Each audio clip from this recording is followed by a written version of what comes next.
Welcome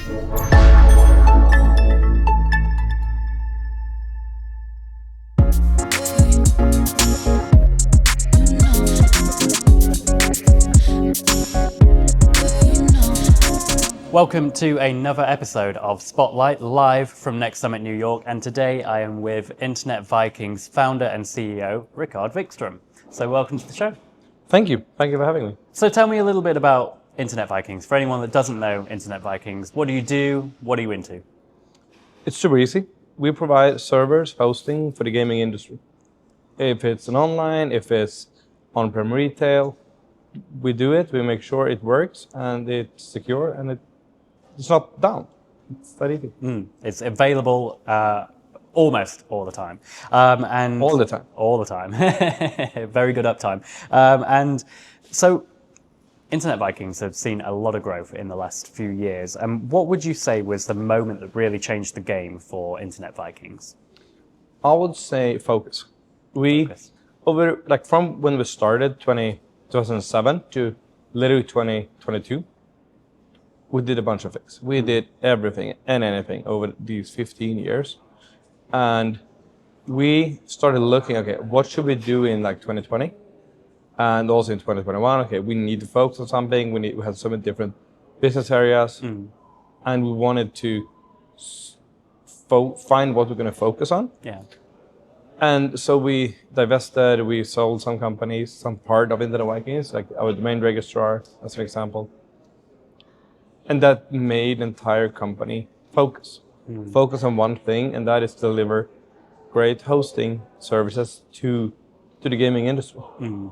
And I would say that's also our promise to our customers, that we won't deviate from that focus. Yeah. We stay in our lane, do it good, do it better every year, so that we can deliver that great service to the customers.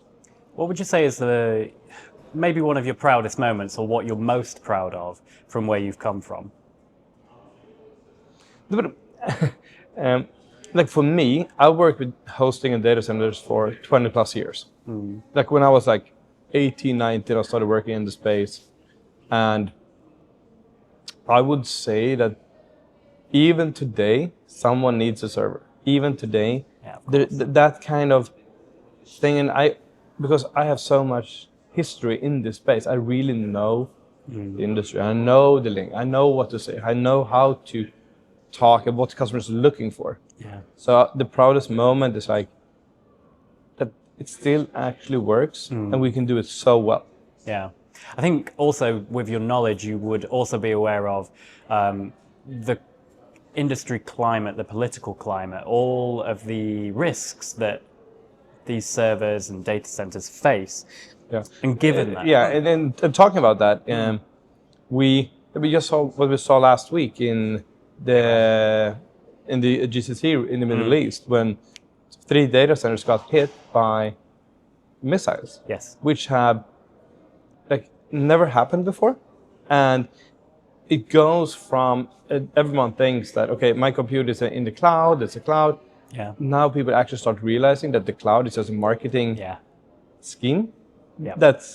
It's still a server, it's still in a data center, and it still for sure can be hit by a missile. And now it's becoming considered literally critical infrastructure for the world. Yeah. Without that, we're down. Yeah, 100%. Yeah. And also having that kind of vendor redundancy, because if there is a vendor that is targeted for a terrorist attack, for another nation being angry at something, and so on, that is when you need vendor redundancy. Yeah. You can't just rely on one company. So how should operators prepare for that? Look, it's that easy. So many companies in this industry and operators have different payment providers. You have 3, 4, 5, 6, 7 payment providers, but hosting, they have one. It's okay, it is as critical as the payment providers. Have more than one. I say that all the time when I talk to our customers. Also when they say to me, Ricard, we won't do everything with Internet Vikings. We will have a part with someone else. And I was like, okay, I can't argue with it, because it's like arguing with logic. I would do exactly the same thing, that I have one main provider and also have a little bit with someone else.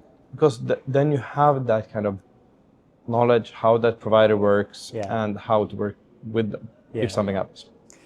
My data center knowledge is a little bit rusty, but is that what they would refer to as resiliency, or is that something? Resiliency and disaster recovery, Yeah. like to prepare for an event that's kind of unlikely, but still can happen. And so beyond the technical delivery that you support with, how does Internet Vikings go beyond that to make clients feel supported? And also, I have a very good one-liner on that, is that everyone can take a server, plug it in, the electricity, the network cable to it, but it's then also what you do with the server. How you work with it, how you work with the customer, and making sure if there's an issue that you communicate well, if there's something happening that you work together, and having that kind of human touch to it, not just a ticketing system somewhere else, but that is the important part. Also, that your company, well, correct me if I'm wrong, but part of the company's growth and what you would attribute it to is that current customers expand with you. As they grow, you grow with them, and you will help them grow too. And that is also down to a level of trust that they put into your business. How do you feel like you earned that trust, and also how do you maintain that trust? You earn it by doing a good job. Like usually you don't move all your compute need to a new provider like over one night. You usually start with a small server, a small setup, and then you gradually build it from there and show that, okay, you've done a good job, you care, you want to help this customer, and just build it bit by bit, step by step from there.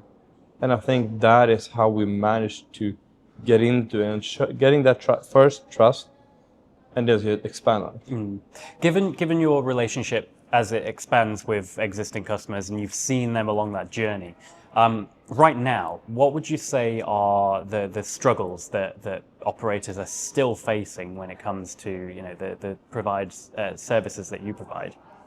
No, but it's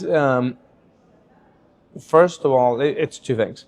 First of all, cost. Like if you look at the big hyperscalers, they are just too costly, and some companies built themselves into what is the wrong architecture or very costly architecture in terms of how they work with databases, licenses, and so on. So I'm always say that around, just have cloud agnostic as a focus to not build yourself into one provider. Yeah. Same thing. No one would build in and have only one payment provider and say, okay, we do this one payment provider, everything will be good. They know something can happen. That's why they have multiple vendors on that. Yeah, that's, I guess, going back to my data center past, it's that sort of discussion of vendor lock-in, right? Yeah. And when that happens, you can be price gouged. Yeah. And also that in this industry, you need to have servers in different locations. Yeah. In the US, in different states. In Europe, we're talking Gibraltar, Malta, Isle of Man, Alderney. There's so many different regulations that where we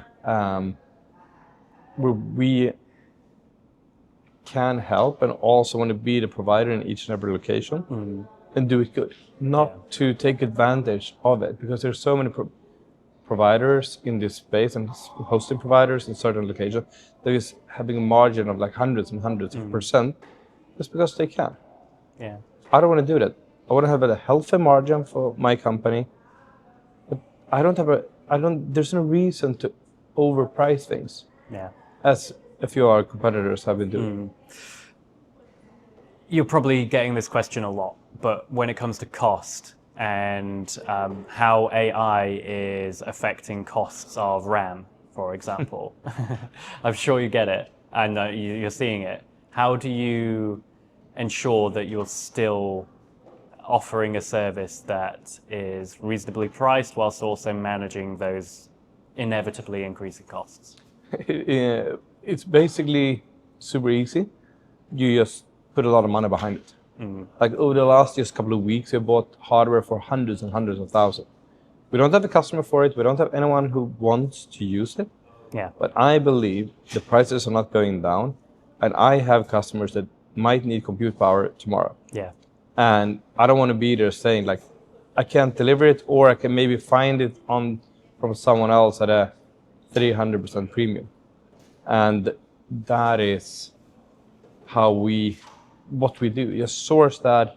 I had a call yesterday or the day before with our CEO, and I was like, okay, let's get one person working 25% on just securing hardware. Yeah. All around the world to make sure over the next 9 months that we always are able to provide what we need to provide. Because you need to put time into it. Yeah. That's a fantastic strategy, I think. But it's like time and money. You solve most problems with time and money. Yeah. But you need to take that decision to allocate time and money on it. Yeah. And that's what we're able to do. We are that kind of company. We are profitable. We make money. And we can take that money we make to help our customers. So final question. What's on the horizon for Internet Vikings going forward? I know you have a good vision and strategy for where we're going. There's obviously variables and unpredictables. What's on the horizon? I would say nothing. We have nothing more than what we do today. And of course, you can say that, okay, we have these fancy things going on. We don't. We want to deliver good service and do that really, really well and not lose focus. That's why would we do something else? Is that because it's not that the computing power in the industry will go away. Everyone will need compute resources tomorrow, a year, 5 years down the line. And I'd rather stick with that and do that really well, especially for the gaming industry growing 25-30% year over year. I don't need to deviate to a new industry or something else. I can stay here, do what I do, and not lose focus. Because most companies that not doing so well is because they lost focus. Yeah. They started taking like some good cash where they made money and starting a new project, some new divisions, some new business area that just isn't good. You're not reinventing the wheel, I guess you can say in a way, because you've said you've been in the industry for 20 plus years, right? And I'm sure you've seen a lot of fads come and go, but the fundamentals stay the same. Would that be fair to say? It is. It's so easy. You still rent out the server with a Linux, Debian, Ubuntu, Red Hat, whatever. Yeah. It's that easy. It was the same thing 25 years ago. It's the same thing today. Of course, you can market it and put a cloud sticker on it, and eventually it's just a server in a data center. Yeah. I love nerding out about this, but I won't take any more of your time, Ricard. I mean, the final thing would be like, what can any operators, if they're interested in getting in touch with you, how can they get in touch with you, and how can they start that conversation with you and Internet Vikings? We have an amazing commercial team.